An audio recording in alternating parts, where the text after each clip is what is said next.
what happened is, Scott, we know that in 1991, Soviet Union collapsed, and we see Putin always talking about it, and he's so angry about this collapse of Soviet Union. Why he's like this? He thinks that it was a great catastrophe for Russians. Why? What do you think about this? Is he right, or it was better? Well, the comment you refer to, I believe, comes from a 2005 speech that Putin delivered to the Russian politicians. And what he said was that the collapse of the Soviet Union was one of the greatest calamities in modern history. Not the greatest. There's a lot of people that misrepresent this. One of the greatest. But then he explained it. Because overnight, tens of millions of Russians were without a home, were without anything. They were homeless. And he said this was a failure on the part of Russian leadership, a failure on the part of history. So there's your answer. He gave this statement in 2005, 6 years into his presidency, and it was commenting on the fact that the collapse of the Soviet Union disenfranchised tens of millions of Russians, Russian-speaking people, ethnic Russians who no longer had a homeland, and they were oftentimes found residing in countries that didn't want them there, that were resentful. 1 minute they're part of the Soviet Union, the next minute they're nothing. And he said that this was unacceptable, and he had a duty and responsibility as the president of Russia to care for these people. And when you say, well, why would he say that the collapse of the Soviet Union was a calamity? Vladimir Putin's made it clear that he's no fan of Soviet authority. He doesn't long for the return of the Soviet Union. What he does is resent the decade of the 1990s. Ask any Russian who lived in the former Soviet Union during that period of time how life was, how difficult life was, how you went from being a citizen of a superpower to being thrown away, cast away by a society that was unable to sustain itself, let alone sustain you, and the struggles of the average Russian trying just to survive. This was the Russia that Putin lived in. This is the Russia that Putin inherited in 1999. And this is the Russia that Putin saved, because there's no doubt about it. If you compare and contrast Russia today with what it was when Vladimir Putin inherited it, today is so much better. You can't find I challenge anybody, a single measurement that says, no, Russia was better off in 1999 than it is today. Not a single one. On every level, Russia is better. Could Russia have done better? Perhaps. But remember that Putin has been opposed by the West from almost day one. They didn't want a strong Russian leader. They wanted a weak Russian leader like Boris Yeltsin. They wanted somebody who would allow the West to continue to come in and economically exploit Russia for their own benefit, not for the benefit of the average Russian citizen. They wanted somebody to come in and destroy, I got a dog, destroy Russian democracy. People say, well, Putin isn't a real democratic leader. I say, really? Has he been given a chance? Because from day one, the West went in and tried to buy a Russian opposition. The British intelligence services are on record, caught cold-handed, sending money to political opponents. In Brazil, would you like it if the CIA came in and started paying your political opponents? No, you'd call that outside interference. The West has been interfering in what we call Russian democracy. But you can't have a democracy if the opposition isn't the voice, the genuine voice of the people, but rather the voice of Russia's foreign opponents. So it's hard for Putin to, A, struggle against this foreign interference, and B, at the same time, try to build a viable opposition.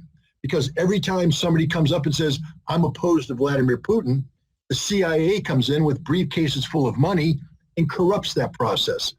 So it's not Putin's fault that there isn't a viable democracy. It's because the West doesn't want a viable democracy. Why do I say that?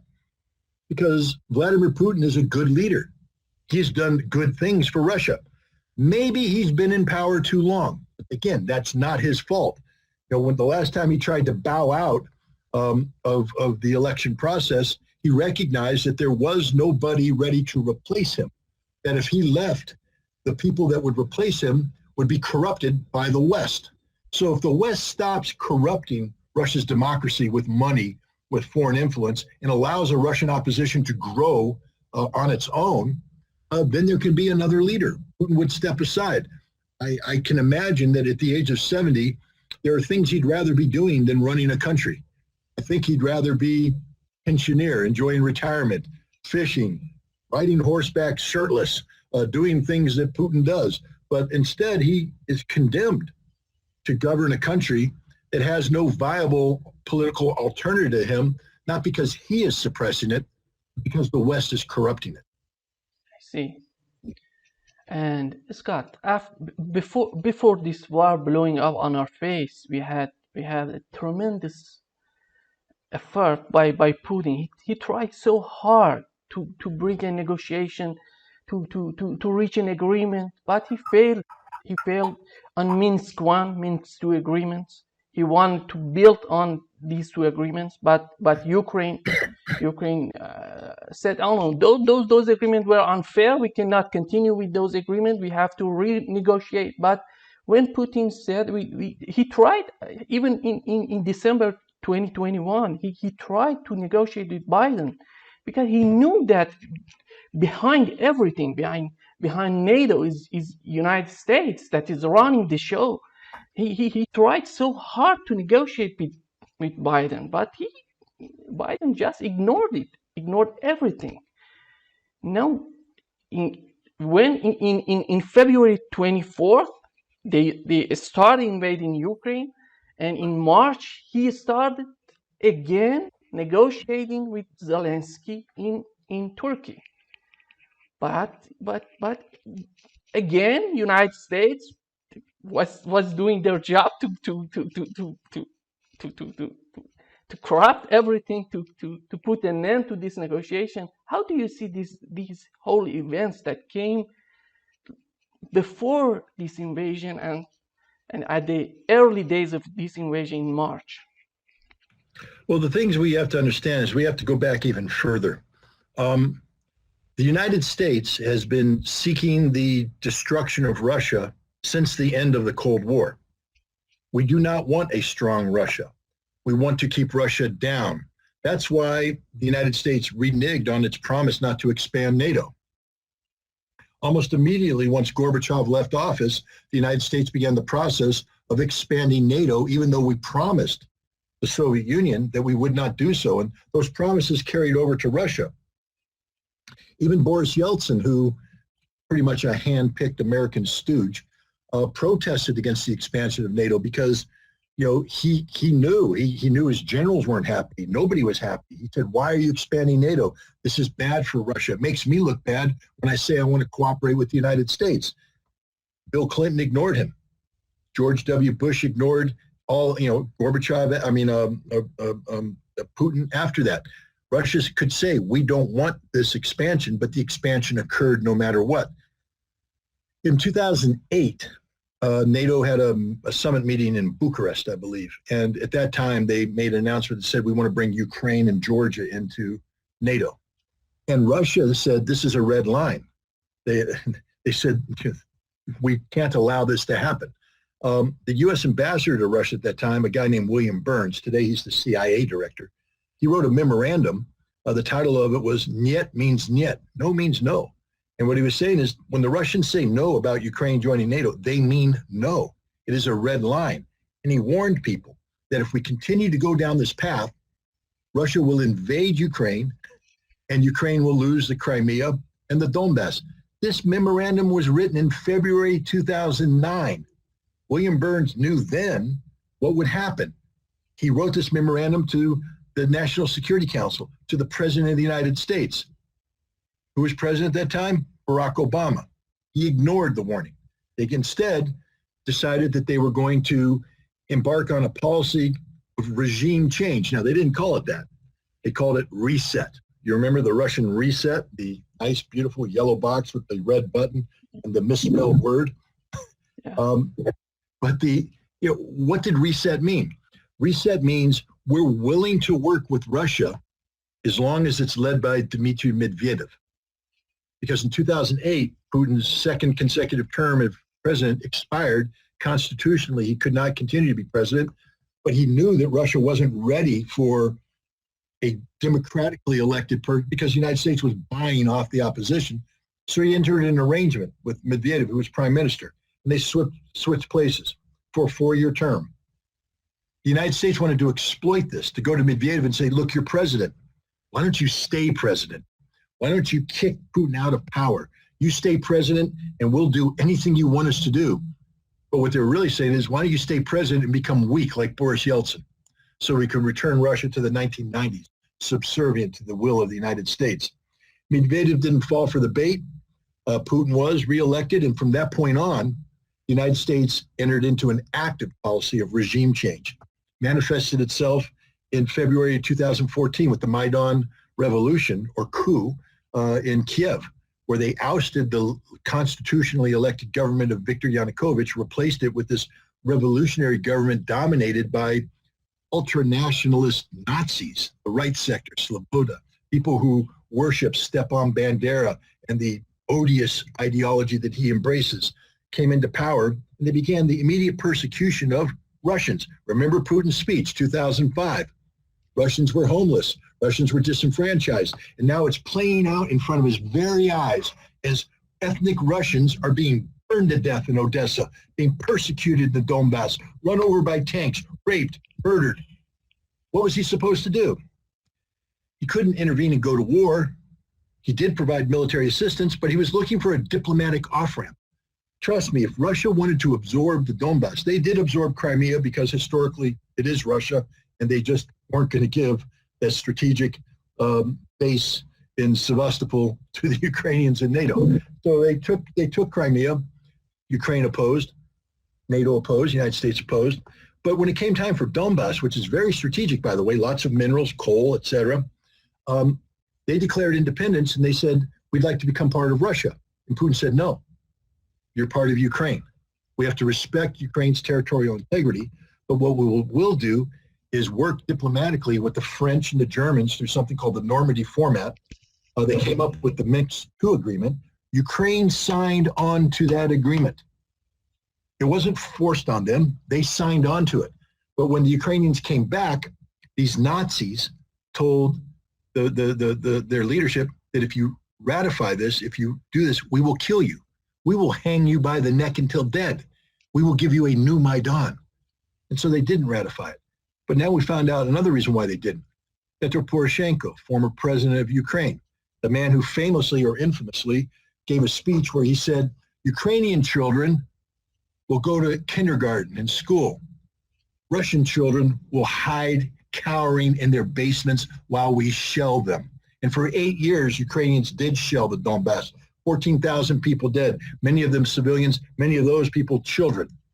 When the people say Putin started this war on February 24th, no. Ukraine started this war by oppressing the Russians and then spending 8 years shelling them. But it wasn't just Ukraine, because as Poroshenko said, Minsk II was a sham. It was never going to be implemented. It was a smokescreen so that Ukraine could buy time to have their army rebuilt by NATO so that they would be able to forcibly retake Ukraine. And that rebuilding process began in 2015 when the United States built a permanent training facility on Ukrainian soil where every 55 days we trained 1 battalion of Ukrainian soldiers to NATO standards and then shipped them off to the Donbass to kill Russians. We bragged about it. So for 8 years, or 7 years, we trained Ukrainians to kill Russians. We built up this army. And what we saw in late 2021, early 22, the Ukrainians started to mass these forces in eastern Ukraine. Anywhere from 60 to 100,000 were massed, ready to launch an attack that was going to begin in early March. Indeed, prior to that, they'd begun escalating their artillery bombardments of the Donbass positions, something that's registered in the OSCE observers who were there. They noticed that the increase in bombardment, a dramatic increase, not a little increase. Now, here we are talking about war. What was Russia talking about? Peace. Russia wanted a peaceful resolution. Russia wanted Minsk to be ratified. What did Minsk II do? It required the Ukrainian government to simply modify their laws so that the Russian language and Russian culture would be respected in the areas where Russians lived. It didn't say that Donbass was going to become independent. No, it said the exact opposite. Donbass was going to be part of Ukraine. But it did say within the Donbass and other Russian-dominated areas that these laws that suppressed Russians would not apply, that they would be waived for the Russian areas. That's not asking a lot, but the Ukrainians wouldn't do it. The Russians begged over and over and over again, ratify, ratify, ratify. Indeed, if you take a look at the militias in the Donbass, they began reducing their numbers, going to a near peacetime footing, even though they're being shelled every day, because they said there's no reason for us to maintain this large fighting force if we're looking for a peaceful solution, which is another reason when the Ukrainians built up their forces, 60 to 100,000, the total number of troops in Donetsk and Lugansk was 10,000, no more. So we're talking about a 6 to 10 to 1 advantage. They were going to roll in and capture it. Russia pleaded to the United States to implement this. In June of 2021, Putin met with Biden in Geneva. And one of the things they talked about was the need to implement, and Biden promised that he would get on it, told the Secretary of State, Tony Blinken, get this thing moving. But they didn't mean it because Blinken met, didn't do anything. In November, the Russians met with the French and the Germans and asked them straight up, are you going to implement Minsk? And they said no. And that's when Putin realized that this was a sham, that it wasn't going. He made one last effort in December. On December 17th, they promulgated 2 draft treaties, one to NATO, one to the United States, which talked about a new European security framework, et cetera, and the resolution of the Ukraine crisis through permanent neutrality and the implementation of Minsk II. Nobody wanted to talk about it. He had no choice. On February 24th, confronted with the reality that nobody wanted a peaceful solution to this, confronted with the reality that this NATO army that had been trained was massing, they started their shelling. They had the plans that showed they were going to start attacking in early March. Under Article 51 of the United Nations Charter, Putin implemented preemptive self-defense. It's a right inherent in international law. One only needs to look up the Caroline Affair of, I believe, of 1836, 38, somewhere around there. And it applies to this day. When a threat is manifesting itself of an imminent and urgent nature, a nation doesn't have to wait to be attacked. They're allowed to preemptively respond. And that's what Russia did. They preempted the Ukrainian assault on the Donbass. That's what happened. This isn't Vladimir Putin, brutal aggression, unprovoked aggression. No, the Russians tried everything possible to seek a diplomatic solution to this. It was the West that ignored them. The West that was seeking violence. The West was seeking violence. That's what everybody needs to understand. Scott, do you think that in the what was happening in the mind of Biden's administration? Because I think they were thinking that they're gonna defeat Russia so easily. They will, because how if you're not thinking that you are able to defeat Russia, why would you go to war with Russia? Well, I don't think they started out to go to war with Russia per se. I believe the United States, together with their European allies, believed that massively sanctioning the Russian economy would cause so much political difficulty for Vladimir Putin inside Russia that he would have no choice but to stop the military action and withdraw from Ukraine in defeat.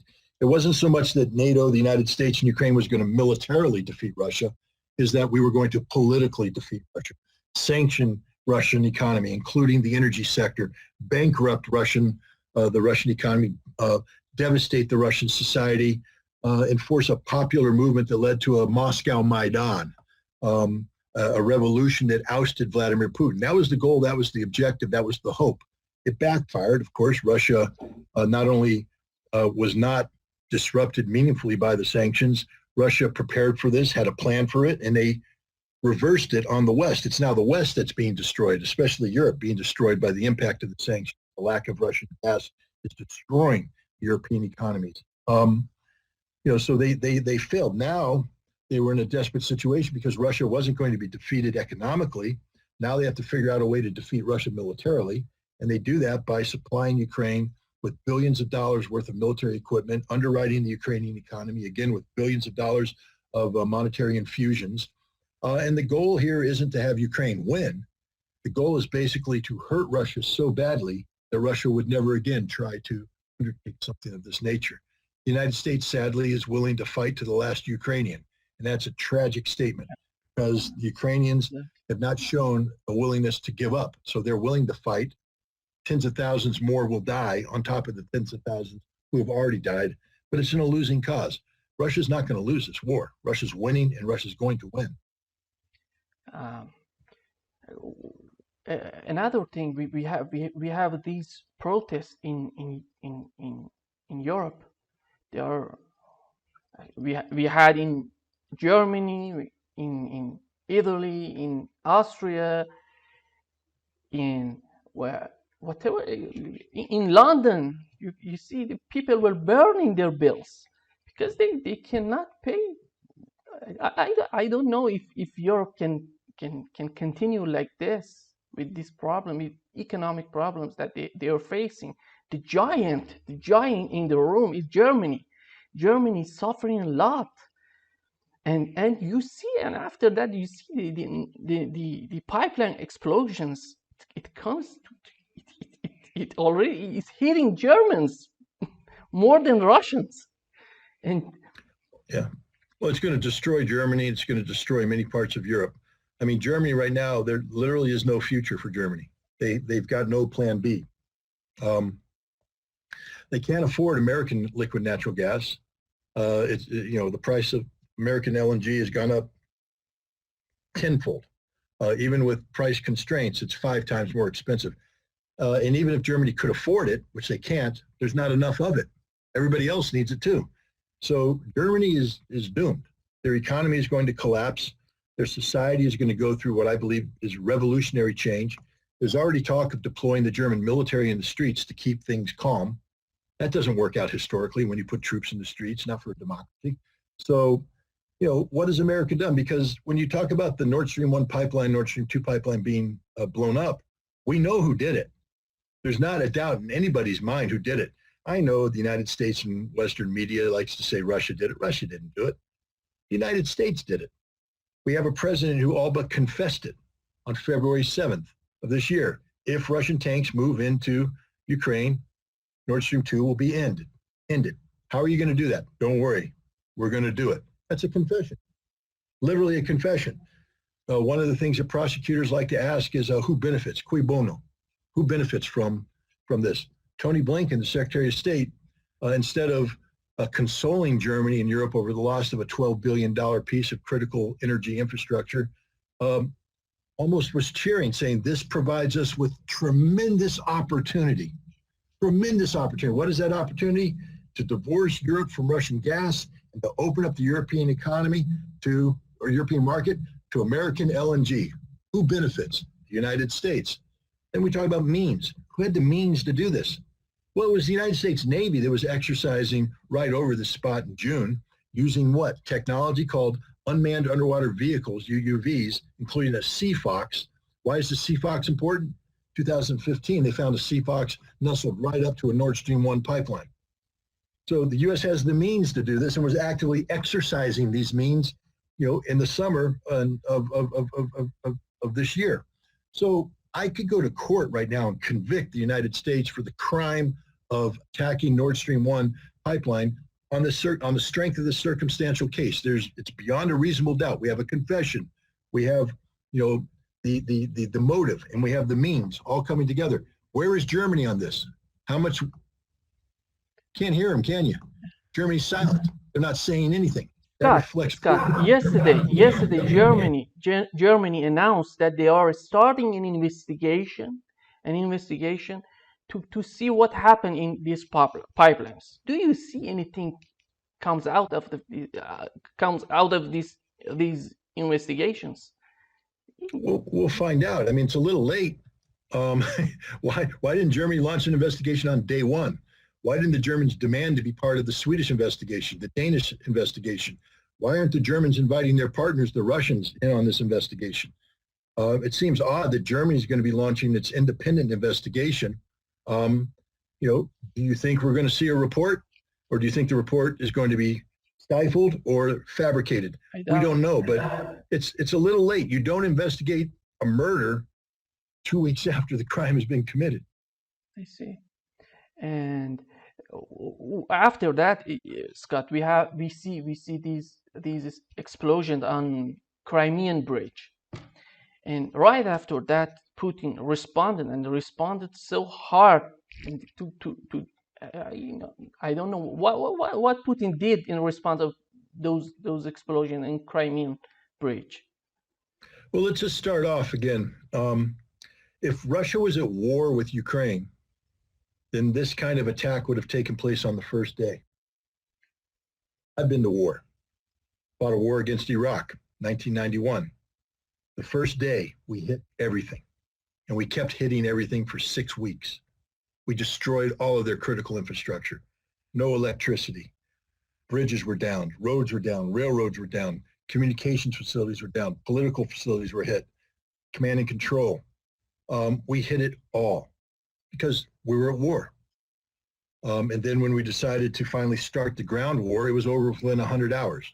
The Iraqis lost the ability and the will to fight. So if Russia was at war with Ukraine, they would have done the same thing. They would have started the exact same way. But Russia isn't at war with Ukraine. It's called a special military operation for a reason. And that is that Russia came in soft. They didn't want to harm the infrastructure. They don't want to kill civilians. And they really don't want to kill Ukrainian soldiers. They prefer that the Ukrainian soldiers put down their weapons, surrendered, and be processed. For 8 months, Russia's been fighting this way. And they started out okay. They got better over the course of the summer, but then NATO dramatically reinforced Ukraine, and the new Ukrainian army came, and Russia got embarrassed in September with this counteroffensive. Russia responded by mobilizing 300,000 reservists. Russia appointed a new leader, this General Suvarkin, nicknamed Armageddon. But then Russia was still sort of appearing to be doing the same thing, the same soft approach while they were waiting for the mobilization to come up. But Russia had said for some time now, don't bomb the bridge. It's a red line. Don't bomb the bridge. Don't attack the bridge. Don't. Ukraine did. And that transformed everything. Now Russia is attacking Ukraine as if it were at war because Ukraine decided to escalate. Ukraine made the decision to attack the bridge. Prior to this, no matter what Ukraine did, whether it included shelling Russian towns inside Russian territory, attacking nuclear power plant, Russia didn't escalate. But because Ukraine attacked a bridge that is a critical piece of infrastructure, Russia is now raising the price on Ukraine. We'll see how long this goes. If it were me, it would go forever. But Russia, again, doesn't want to harm Ukraine. They don't want to harm the Ukrainian people. So there might be a let-up, but there might not be. There's a new general who was told he can do anything he wants except use a nuclear weapon to resolve this issue. So he's escalated the air campaign dramatically while he builds up his ground forces. News came out today that Elon Musk, that he's providing internet to Ukrainian. He is thinking that he cannot do this anymore. He wanna slow it down and he's gonna end it. How important is this connection in Starlink internet for Ukrainian for these operations by Ukrainian? My understanding is that the Starlink satellites are absolutely critical to Ukraine's ability to exercise command and control, that they were a game changer when they were brought in, and that they have Elon Musk to thank for this. Elon, I think, has had a moment of clarity where he recognizes that Ukraine cannot win this conflict. In order to mitigate the losses, he's rightfully advocating for a diplomatic solution. Whether or not the specifics that he put forward will be, finalized, that's up to Russia and Ukraine, not Elon Musk. But the point is, he's correct to say that there's no military solution here. It must be a diplomatic solution. So he's advocating for that. But rather than respecting that, as any responsible nation would do, Ukraine condemned him. He was told by, very powerful people to, basically shut the beep up, stay out of our business, get out of here. Well, as Elon Musk said when he announced his decision not to continue funding it, he said, I was told to get out of here. That's what I'm doing. So Musk is withdrawing. If somebody doesn't pick up the bill and pay for this, it will be devastating for the Ukrainians because they need those satellites to carry out the kind of communications necessary to direct their military in the field. I see. And we see today yesterday Prime Minister of Hungarian Prime Minister, he said the only way out of this conflict is Trump in office. Do you think that it's gonna change anything if Trump wins 2024? Does it change? United States gonna change its policy in Ukraine or not? What do you think? I mean, in theory, it could, because Trump has, he's expressed policies that seem to be sympathetic to Russia. But one has to remember, for 4 years, even though he said, why can't we be friends? He sanctioned Russia. He spoke tough about Russia. So the idea that Trump's going to come in and be, some softy, I don't believe. But the other thing, too, is that Trump, if he gets elected, America is going to be in an uproar. We're already near civil war type status, and his election will just explode America because the Democrats just won't be satisfied with that outcome. And so I don't know if Trump will have the ability to focus on Ukraine. I think he'll be too busy trying to prevent prevent violence in American streets. At the end of the day, though, it's not American leadership that's, because there is no American leadership. America doesn't lead anymore. We direct, we dictate, we don't lead. Unfortunately, the only way this conflict ends is with a complete Russian victory, total victory, unconditional surrender of Ukraine, and then it's up to Russia to define the terms. And I believe that Russia is interested in long-term stability. Russia's not the United States. They don't want to do a victory dance over the grave of their enemy. What Russia wants is long-term stability. So a Russian victory is probably the best thing that could happen to Ukraine, because Russians aren't vindictive. Russians would seek to come up with some sort of equitable conclusion to this problem. But unfortunately, before they get to that, tens of thousands of more Ukrainians are going to have to die. Scott, some experts says that unipolarity of the United States ended in 2017, and 2017. And do you think that it happened? It already happened, as Putin says in his recent speech. He said that we are going to get a new order in this world. Well, I think it's already happened. Ask yourself this: who was one of America's closest allies in the Middle East? Saudi Arabia. Since 1945, Saudi Arabia and the United States have had a very special relationship that's built around Saudi Arabia's role as the guarantor of energy security. If the United States needed more oil to go on the international market, Saudi Arabia would increase its oil. They overdeveloped their oil fields. If the United States needed less oil on the market, Saudi Arabia would decrease based upon the commands of the United States. This past July, Joe Biden went to Saudi Arabia after promising during the campaign he would never do any such thing, after calling out the Saudi leader, rightfully so, as a pariah for his role in the murder of Jamal Khashoggi. But in July, Biden went there, shook hands, violated all of his principles, got on his knees and begged the Saudis to do one thing: produce more oil. Biden wanted the Saudis to increase oil production by, I believe, somewhere around 1 million barrels a day. While Biden was making that argument, he was depleting the American strategic oil reserve, dumping American oil onto the market to try and control the price. The price which, by the way, was out of control, not because of anything Russia did, but because of the sanctions the United States and Europe placed on Russian energy. But the price wasn't stabilizing. Biden needed more oil. He begged the Saudis to produce 1 million more barrels a day. Saudi Arabia said, we'll consider it, but we have to discuss it with our colleagues in the OPEC Plus meeting in August. The plus is Russia. So Russia was actually in the driver's seat when it comes time to dictating American energy security. And what Russia and Saudi Arabia finally agreed upon this month is that they're not going to increase oil. They're going to decrease oil by 2 million barrels a day. This put Joe Biden in a tremendous bind. We have a midterm election coming up, and we're going to see gas prices going up. It's almost like a fatal blow to the prospects of the Democrats who are running to try and retain control of the House and the Senate. But Russia controls the energy market, not the United States. We're seeing, the key to a unipolar world was, American dominance of the global economic scene, and part of that dominance came from the role of the dollar as the global reserve currency.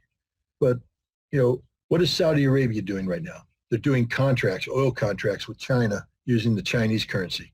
They're executing oil contracts with India using the Indian currency, oil contracts with Russia using the Russian currency. This is just a statement of fact. We see the Iranians doing the same thing. We're seeing the world talking about an alternative to the dollar. They're talking about creating this currency basket of reserve currencies. It's not a unipolar world anymore. It's a multipolar world. And for the United States, the bad news is, or the worst news, the bad news is it's a multipolar world.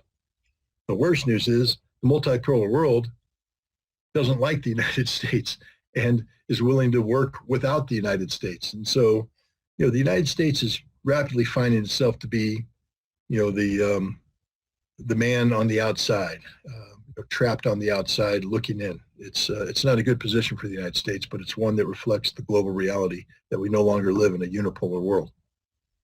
I see. Scott, we saw how United States in Iraq, in Afghanistan, just left the country after years and years of occupation. And do you think that's gonna do the same to Ukrainians? Yes. The United States is not a good friend. We're the worst friend imaginable. We will abandon you in a heartbeat when it becomes inconvenient for the United States. Already we're seeing Ukraine becoming inconvenient. We saw the United States throw them under the bus when it came to the assassination of Daria Dugina. The CIA calling the New York Times and saying that the Ukrainian intelligence service carried out this crime and that the United States had nothing to do with it, that it was ordered by the office of the presidency. What does that mean? That means Ukrainian intelligence services carried out a terrorist action. Terrorist action. The assassination of a journalist is a terrorist action. So they're a terrorist organization, and they received orders from the Ukrainian government, which makes the Ukrainian government a state sponsor of terror. Now, that terminology is not being used in the United States, but it's a reflection of reality. Ukraine is a state sponsor of terrorism, and the United States supports them. I see.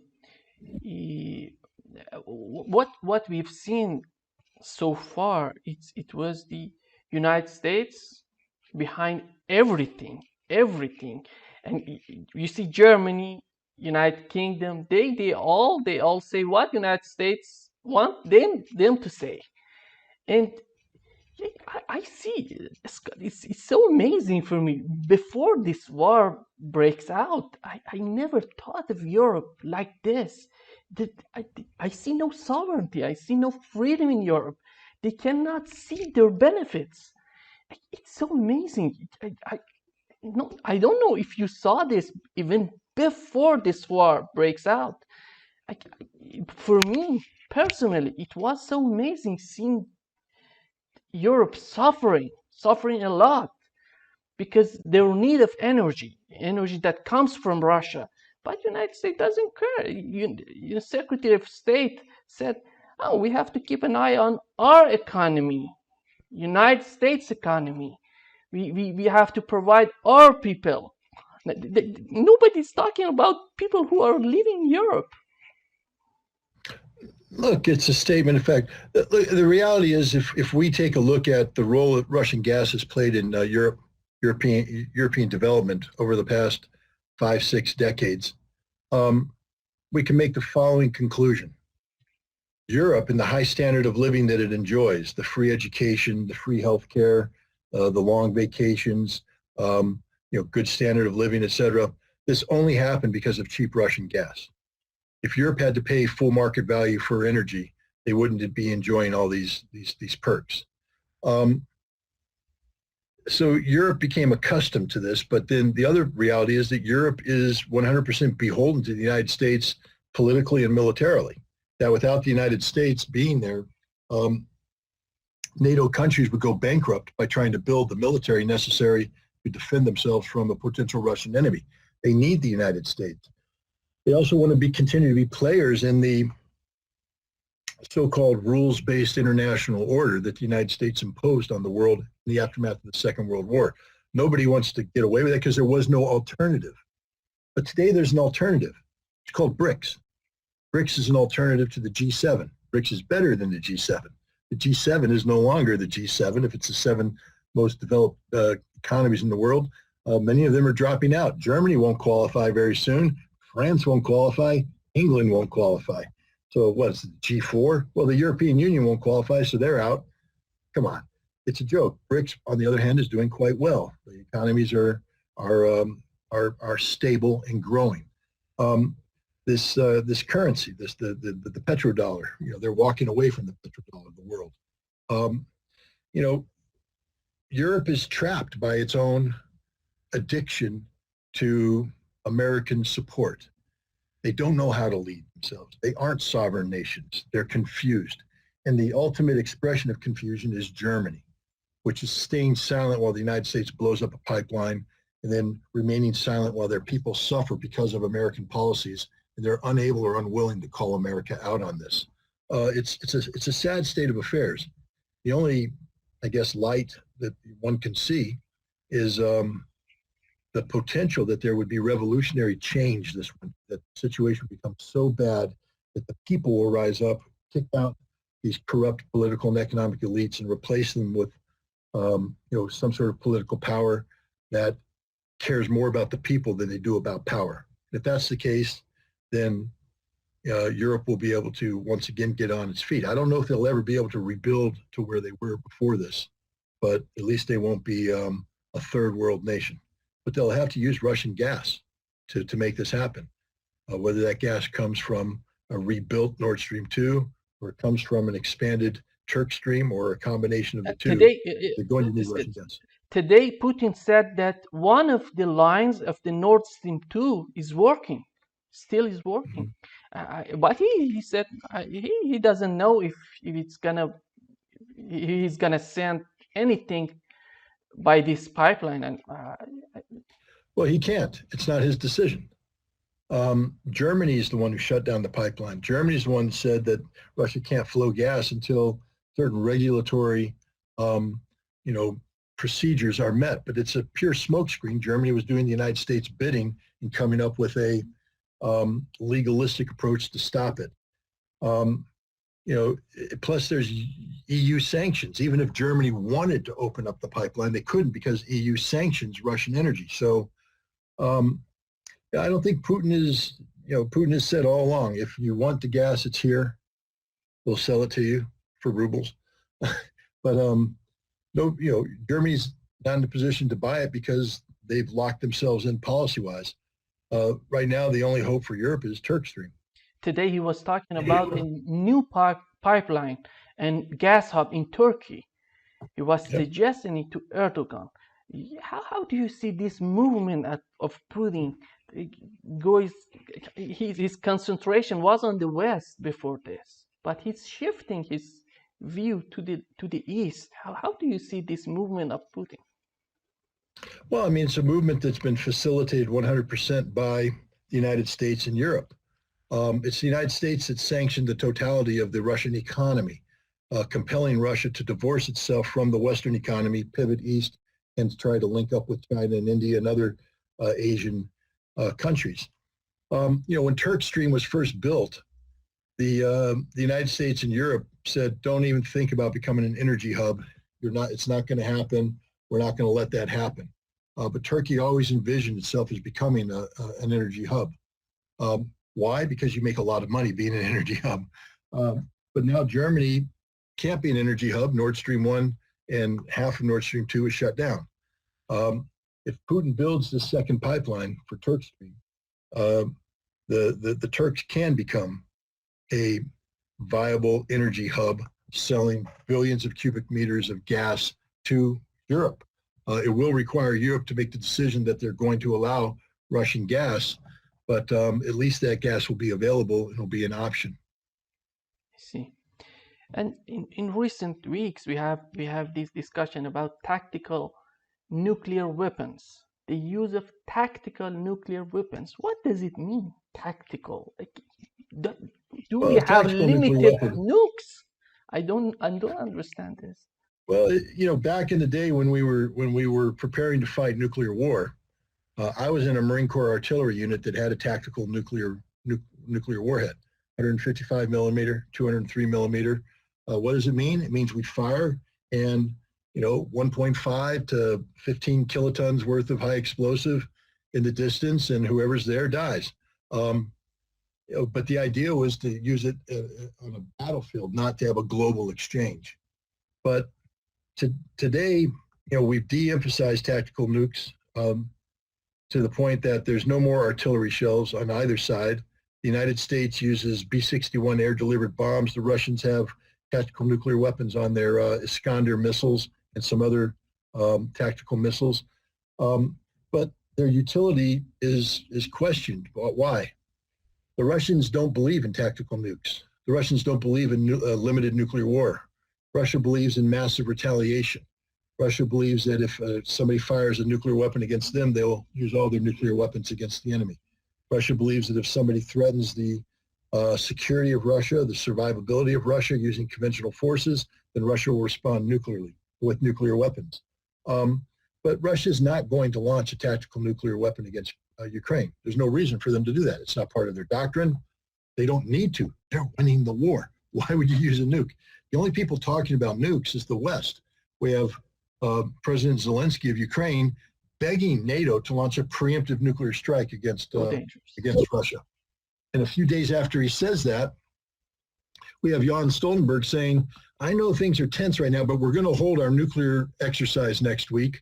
Really? You're going to hold a nuclear exercise, which basically practices dropping B-61 bombs on Russians, and you're going to hold it after the Ukrainian president asked you to launch a preemptive nuclear strike against Russia. It's stupid. The West is literally intellectually bankrupt here. There should be no nuclear exercise next week. They shouldn't hold a nuclear exercise while Russia is engaged in Ukraine, because you don't want mistakes to be made. You don't want miscalculations to be made. But they're going to do it anyways. The West literally is feckless and brainless. See. Oh, the other thing that we see that Putin took some part of eastern Ukraine, but we have Odessa still not captured. Do you think Putin is planning to capture these areas? Well, we know going in that Putin didn't plan on taking Kherson or Zaporizhia. He might have expanded Crimea to include the section of Kherson that deals with water, because Ukraine had cut off water from Crimea. So there's an issue of water security. But we know that when the Ukrainians and the Russians met in Istanbul in early April, that the Russians were ready to have a negotiated settlement. They were prepared to do this. And I think Ukraine was prepared as well. A settlement that recognized Crimea, gave independence to Lugansk and Donetsk, but that was it. Everything else would stay with Ukraine. Under instructions from the British, which means under the instructions from the United States and NATO, the Ukrainians withdrew from that negotiation. Now the fighting has gone on. NATO has made a decision to transform the nature of this conflict by becoming a de facto proxy, turning Ukraine into the proxy of NATO. The Ukrainian military today is built in the model of NATO, equipped like NATO, operates like NATO. It's NATO intelligence, NATO communications, NATO logistics. It's a NATO army. And so to deal with this, Russia had to change the game itself. Instead of engaging in a battle with the Ukrainian military or NATO proxy on Ukrainian soil, Russia turned this Ukrainian soil into Mother Russia. It's now part of Russia, which means it has the constitutional protections that all Russia has. And this gives Russia extraordinary latitude in evicting Ukrainian troops from Russian soil. It also is a limiting factor in terms of any support NATO might provide, because NATO has to be careful not crossing that red line of being seen as attacking the Russian state, lest Russia say, you violated one of our nuclear red lines, and now we nuke NATO. So that's why Russia took it. Now, Putin and other Russian officials have talked about the importance of protecting Russians. Odessa is an area dominated by Russians. So is Kharkov. There are significant Russian populations in Nikolaev and Dnipropetrovsk. So a total of 4 more Ukrainian territories with significant Russian populations. If Zelensky wanted a ceasefire right now, I believe all 4 of those territories would remain as part of Ukraine. There might be some negotiation about Odessa to demilitarize it so that there's no more missiles that could sink Russian ships. But by and large, I think Russia would accept that. But if Zelensky wants to continue this fight, I think they're going to lose all 4 of those territories, and those 4 territories will be absorbed into Russia, just like the first 4 were, especially Odessa, which will lock Ukraine away from the sea and link Russia with the Transnistria breakaway province in Moldova. Again, Russians who have been disenfranchised by the Cold War. Russia would link up with them and provide continuity, and possibly invite them to join Russia. But I think that's going to happen. I think Kharkov will become Russian, and I think the other 2 might as well. So Ukraine's in danger of losing, close to 50% of their national territory. And once you start carving Ukraine up, what's to stop the Poles from moving into Western Ukraine? Stop the Hungarians from moving into their contested area, the Romanians moving into their contested area. Ukraine can be carved up, and at the end of the day, what remains of Ukraine will be unrecognizable. That's the danger that Ukraine faces in continuing this fight. It seems that the only country in the Europe that is willing to war with Russia is Poland. I don't understand why the Poles are so ready to fight Russians. How is it? Something in their history? Something in? Well, there's definitely a lot of Poland used to be part of what was called Galicia. Galicia was part of the Austro-Hungarian Empire and also part of the Russian Empire. And it's a piece of territory that the 2 empires had fought back and forth over. So there's sort of an identity crisis with Poland on that. At the end of the First World War, when the Austro-Hungarian Empire collapsed and the Russian Empire collapsed, the state of Poland was created. And it included a large chunk of territory where the city of Lvov is and other cities. Today we call it Western Ukraine, but at the time it was Poland.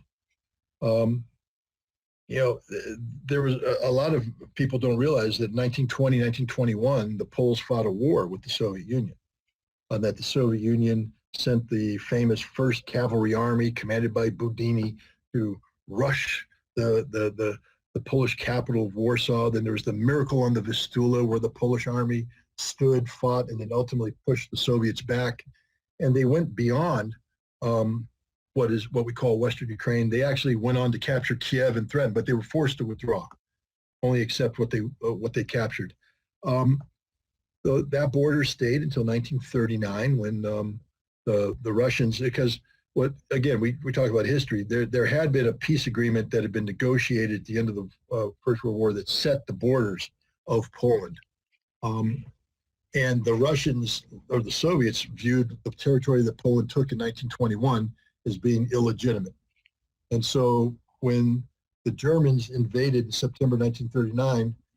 Prior to that, they had a secret agreement with the Soviets, the Molotov-Ribbentrop Pact, which basically carved Poland up. And it gave that territory back to the Soviet Union. So what is now Western Ukraine was part of the Soviet Union. When the Germans invaded Russia, they took that back over, reincorporated it into a larger authority. But at the end of the Second World War, Stalin once again stripped it away. So the people who live in that part, Western Ukraine today, they don't have much love for Russians, for Soviets, etc. They also don't have much love for the Poles. What they do have love for is the notion of an independent Ukraine, but not a Ukraine that includes Eastern Ukraine with the Russians. They view the Russians as bad people. They don't want to deal with them. They don't want to deal with Poles either. They want racial purity, racial harmony. And this is where most of the angst and anger comes from about Russia and the Poles, about Western Ukraine. The Poles believe today that if Russia is carving up, the Russian-speaking portions, that the Poles will have a right to go in and claim Western Ukraine. There's a real potential that could happen. It's also, if that happens, there's a real potential that Belarus will join the conflict, because Belarus will not allow Poland to take Western Ukraine. So there will be a war. But that's where we're at. The Poles have a lot of historical animosity against the Soviets and the Russians. Unfortunately, this animosity is suicidal in nature, because the Poles can't beat Russia. They won't beat Russia.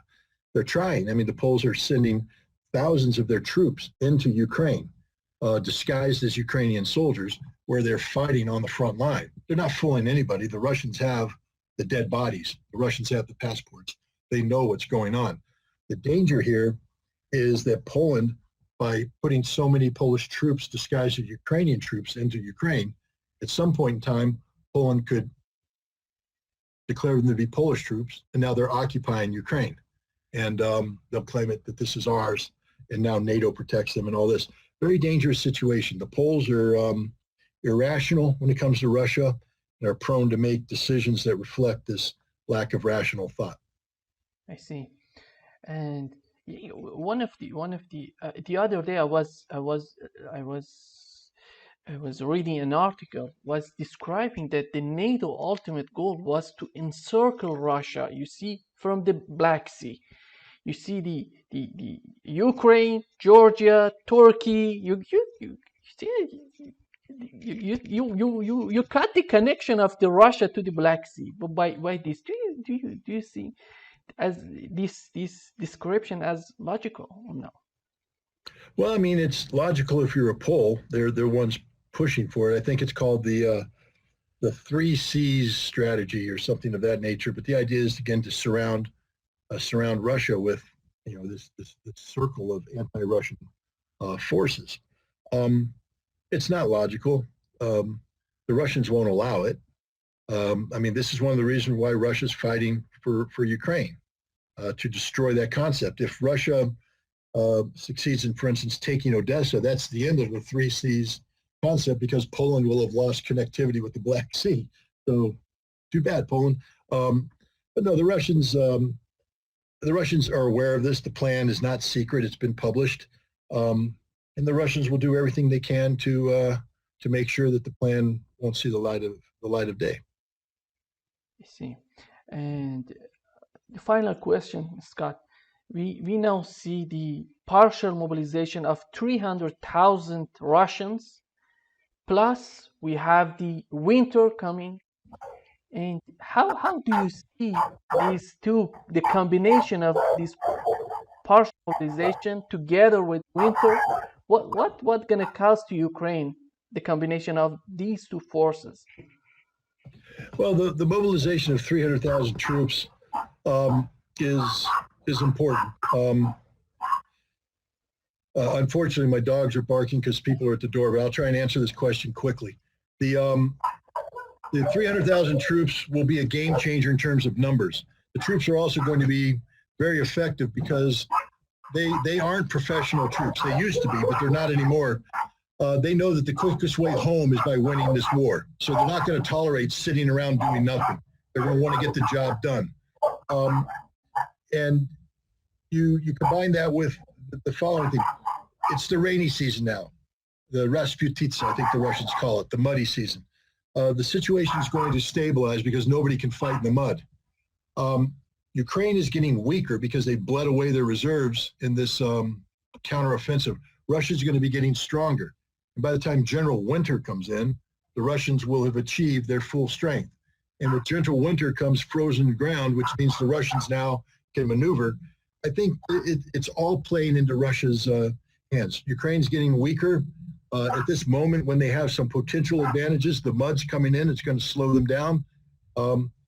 Then Russia builds up its strength, hiding behind the mud. And then when the winter comes, Russia will be able to attack. But remember, regardless of the weather, Russia still has the advantage in terms of the missiles, which will be bombarding Ukraine, destroying energy infrastructure, lines of communication, things of that nature. So I think basically everything aligns with Russia. All the advantages accrue to Russia. Thanks for watching. If you like our videos, please hit the button below to like and share it.